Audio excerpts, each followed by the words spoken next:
പച്ചക്കൊള്ളി ഖബറിന്റെ മേലെ കുത്തി കൊടുത്തിട്ട് നബി സല്ലല്ലാഹു അലൈഹി വസല്ലം പറഞ്ഞതെന്താ? ഇന്നഹുമാ ലയുഖഫഫാനി അൻഹുമാ, ഈ രണ്ട് കൊള്ളികളും ശിക്ഷ അനുഭവിക്കുന്ന ഈ ഖബർ ആളുകൾക്ക് ശിക്ഷയിൽ നിന്ന് ലഘൂകരണം കൊടുക്കും, ശമനം കൊടുക്കും. മാലം യൈബസ, ഉണങ്ങാത്ത കാലത്തോളം, ഉണങ്ങാത്തത് വരെ തസ്ബീഹ് ചൊല്ലും. ഖബറിന്റെ മേലെ കുത്തിയ ആ കൊള്ളി അത് പിന്നെ മരത്തടിയായിട്ട് ഇങ്ങനെ വളർന്ന് പന്തരിച്ചു വരും, അല്ലേ? ഓരോ മാസമാകുമ്പോ നമുക്കത് കവാത്തെടുക്കണം.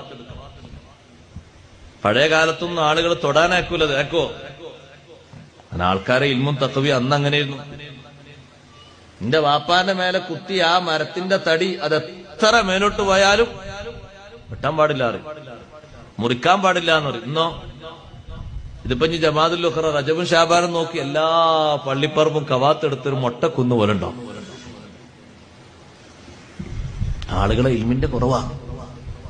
സഹോദരങ്ങളെ, സൈനുദ്ദീൻ മഖ്ദൂം റളിയല്ലാഹു അൻഹു പഠിപ്പിച്ചപ്പോ ഈ പള്ളിക്കാട്ടിൽ നിന്നുള്ള പഴവർഗ്ഗങ്ങൾ എന്ത് ചെയ്യണം എന്നതിന് വരെ മസ്അല പഠിപ്പിച്ചില്ലേ?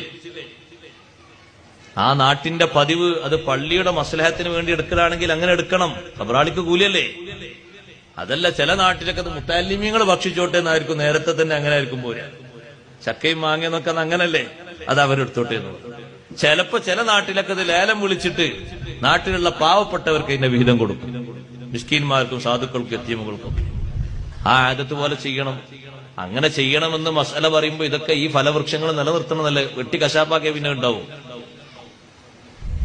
അല്ലെങ്കിൽ അത് എടുക്കാൻ പാടില്ല, അത് മയ്യത്തിന്റെ ഹക്കല്ലേ. ഖബറിന്റെ മേലെ ഇട്ട പൂവിനെ പറ്റി പറഞ്ഞില്ലേ സൈനുദ്ദീൻ മഖ്ദൂം റളിയല്ലാഹു അൻഹു?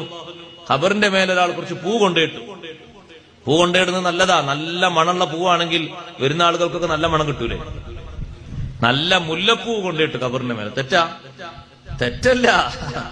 ഖബറിന്റെ മേലെ പൂവിടുന്നത് സിയാറത്തിന് വരുന്ന ആളുകൾക്കും അവിടെ വരുന്ന മലക്കുകൾക്കും എല്ലാവർക്കും സന്തോഷമുള്ളതല്ലേ? ആ പൂവിൽ നിന്ന് വരുന്ന വാസന അത് കണ്ടില്ലേ നിങ്ങൾ? പുറത്തൊക്കെ നമ്മൾ പോയ അജ്മീറിലോ കാണാം, ഒരുപാട് പൂ കൊണ്ടിട്ടിട്ട്, അല്ലേ? ഖജാ തങ്ങളെ ഖബറിന്റെ മേലൊക്കെ എത്ര പൂവാ. ഈ പൂ കൊണ്ടുപോയിരുന്നത് ഇടാൻ പറ്റോ ഇല്ലേ? അതാ മയ്യത്തിന്റെ ഹക്കാണ്, എടുക്കാൻ പാടില്ല എന്നാണ്. ആ അടിയിൽ കിടക്കുന്ന ആളെ ഹക്കാണ്, അവകാശാണ്. മേലെ മുളച്ച പുല്ലുകളും ഒക്കെ അങ്ങനെയാണ്. ചുറ്റുഭാഗവും ഒരുപക്ഷെ വടിയോ മറ്റോ ഒക്കെ വൃത്തിയാക്കാൻ നടന്നു വരാൻ.